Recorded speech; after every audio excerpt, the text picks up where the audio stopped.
하나님의 말씀은 마태복음 12장 38절에서부터 45절까지의 말씀입니다. 제목은 악하고 엄난한 세대입니다. 어느 날 바리새인과 서기관들이 예수님을 찾아왔습니다. 찾아온 그들은 예수님께 표적을 보여달라고 요구했습니다. 예수님은 그들의 말을 듣고 악하고 엄난한 세대라고 하셨습니다. 지금 표적을 구하는 그들은 서기관과 바리새인 중 몇 사람인데 예수님은 그들의 말을 듣고 악하고 엄난한 세대가 표적을 구하나 이렇게 말씀을 했습니다. 이 말씀은 지금 표적 보여달라는 사람은 서기관과 바리새이지만 사실은 그 시대 사람들이 다 그렇다는 얘기입니다. 그래서 그들은 사실 깊이 들어가서 보면 악하고 엄난하다는 얘기입니다. 예수님이 금식하고 줄이셨을 때 사탄이 찾아와서 돌로 뜩등이가 되게 하라 이 표적을 보여달라고 한 적도 있습니다. 예수님이 또 잡혀가셔서 헤롯 왕 앞에 섰을 때 헤롯 왕이 반가워하면서 예수님께 표적을 보여달라고 한 적도 있습니다. 이렇게 그 시대는 마귀부터 표적을 보기를 원했죠. 표적을 요구했지만 사람들도 또 심지어 왕까지도 표적을 원했던 것입니다. 또 보기를 원한 적이 있습니다. 사도행전에서 베드로가 설교하는 가운데 사도행전 2장 40절에 보면 설교하면서 베드로가 패역한 세대라고 했습니다. 그 시대를 그렇게 규정했습니다. 바울 같은 경우는 갈라디아서 1장 4절에 악한 세대라고 했습니다.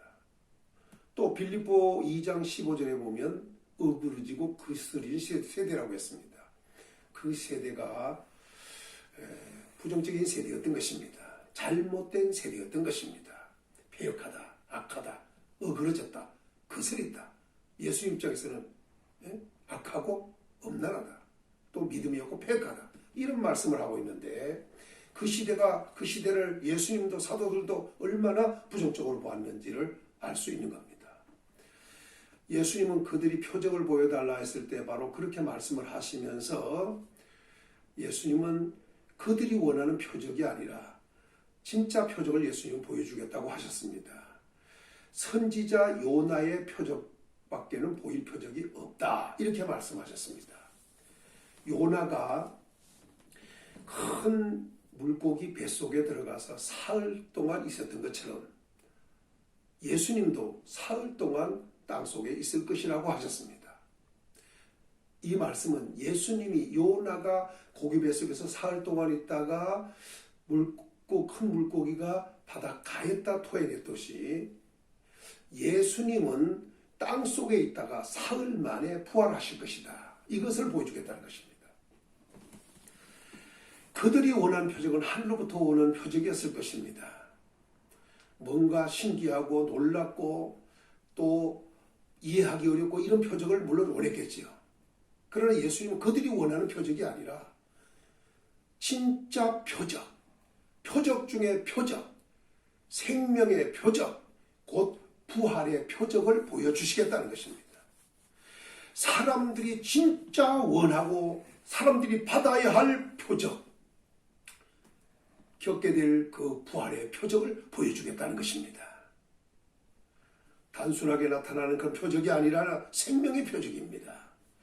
부활의 표적을 예수님은 그들에게 보여주겠다고 하셨습니다. 실제로 예수님은 33년 동안 세상 계시면서 사역을 마치고 십자가를 지고 죽으셨습니다. 그리고 예수님은 무덤에 안장되셨습니다. 사흘 동안 있었습니다. 그리고 부활하셨습니다. 예수님이 하신 말씀대로 실제로 이루어졌습니다.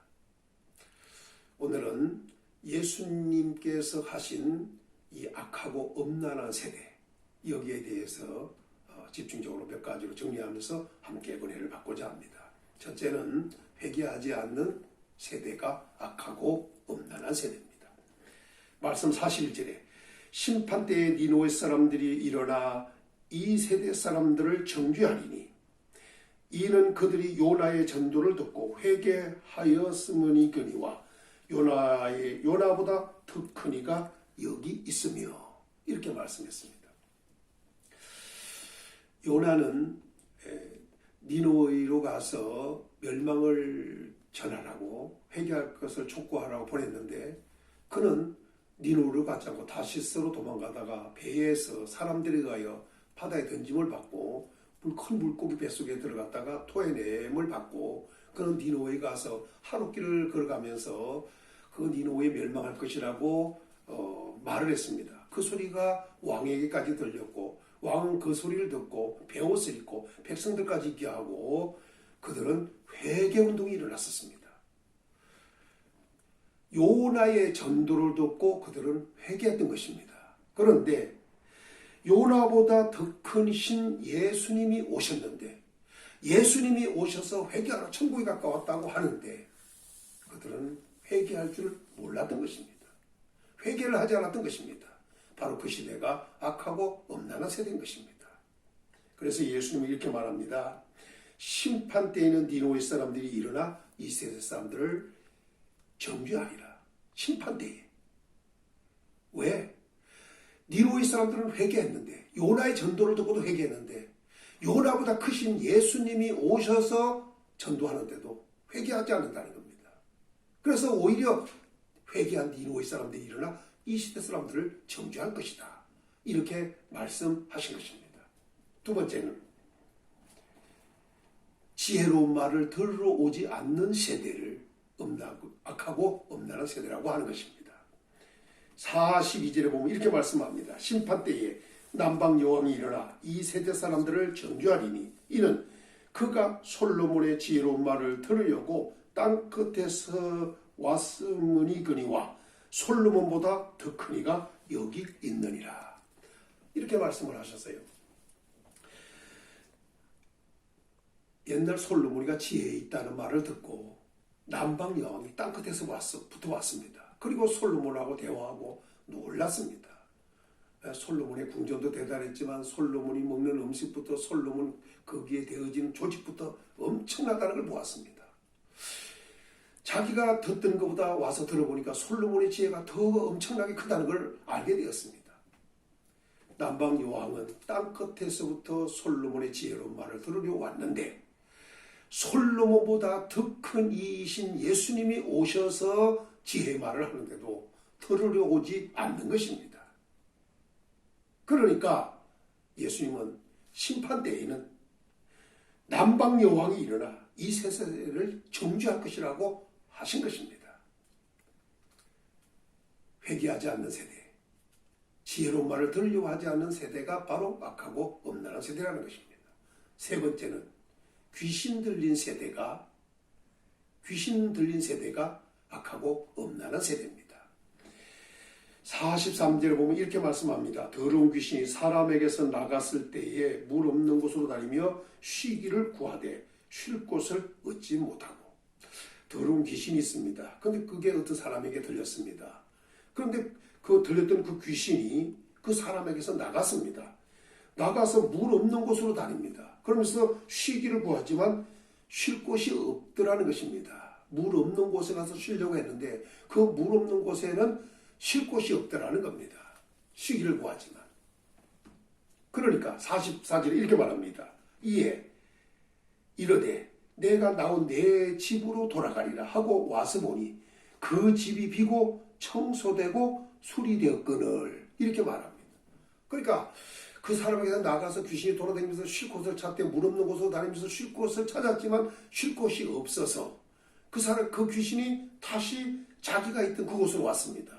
그런데 여기 이렇게 말합니다. 내가 나온 내 집으로 돌아가리라. 귀신이 거하던 그 사람을 귀신은 자기 집으로 보고 있다는 겁니다. 자기 집으로 보고 있는 겁니다. 내 집으로 돌아가리라. 나왔던 그 집으로 다시 돌아간다는 겁니다. 그러니까 그 사람에게로 다시 들어가겠다는 것입니다. 그리고 그 사람이 자기 집이라고 귀신은 여기고 있었던 것입니다. 그래서 와서 보니까 그 집이 비어있고 청소도 되어 있고 수리가 되어 있는 겁니다.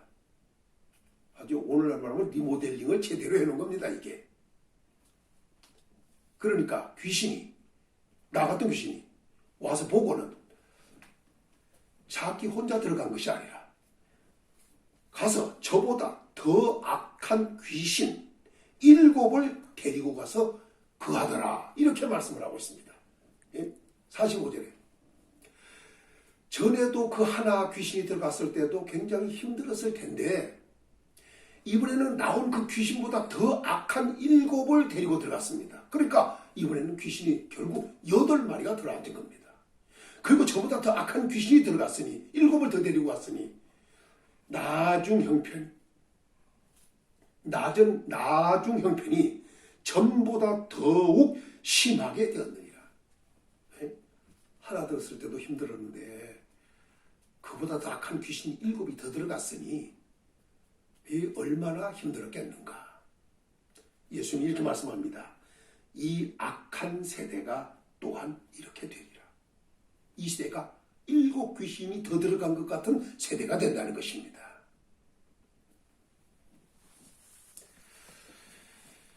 귀신은 하나가 들어갈 수도 있고 7을 더 데려갈 수도 있습니다.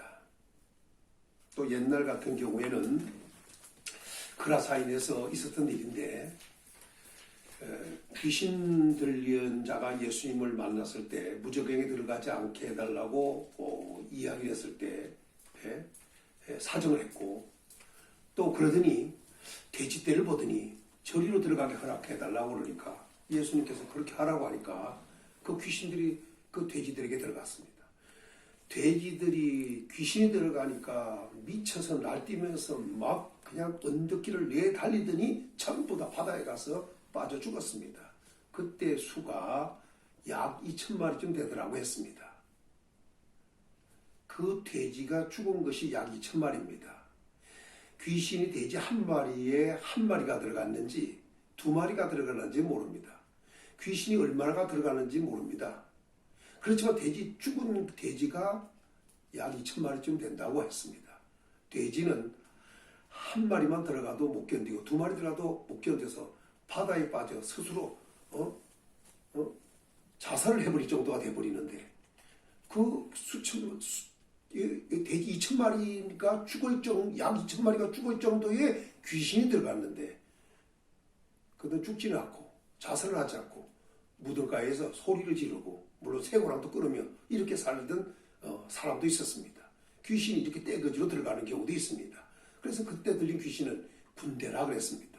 또 어떤 사람은 군대라 그러니까 진짜 군대에 나가서 죽은 사람이 귀신대에 들어간 걸로 이해하는데 성경은 분명히 말합니다.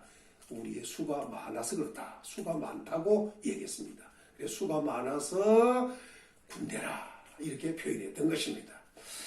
귀신은 한 마리가 들어갈 수도 있고 2마리가 들어갈 수도 있겠죠. 그런데 여기 보니까 저보다 더 악한 귀신 7을 들어갔다니까 8마리가 들어간 거죠. 그러니 그 사람의 형편은 말할 수 없습니다. 예수님은 이 악한 세대가 또한 이렇게 되리라. 전에는 한 마리 들어가는데 악한 거 7이 더 들어간 것 같은 세대가 된다고 했습니다. 결론입니다. 예수님은 표적을 보여달라고 하는 서기관과 바리새인들에게 부활의 표적을 보여주시겠다고 했습니다. 그런데 예수님은 표적 보여달라는 그들에게 악하고 엄란한 세대가 표적을 구한다고 말씀을 한 적이 있습니다. 악하고 엄란한 세대. 주님이 부활의 표적을 보여줘야 하는 그 시대. 그 시대는 어떤 세대인가? 회개할 줄 모르는 세대입니다. 곧 회개하지 않는 세대입니다. 지혜로운 말을 들으려고 오지 않고 지혜로운 말을 들으려 하지 않는 세대입니다. 귀신 하나가 들어갔다가 7을 더 데리고 간 것 같은 형편에 처하여 있는 세대. 바로 그 시대가 악하고 엄란한 세대입니다. 오늘 우리 이 시대에 우리는 회개운동이 일어나야 합니다. 지혜로운 말을 들어야 합니다. 그리고 더러운 귀신에게 사로잡혀 사는 것이 아니라 성령 충만받고 사는 삶이 되어야 합니다. 복 있기를 예수님의 이름으로 축원합니다.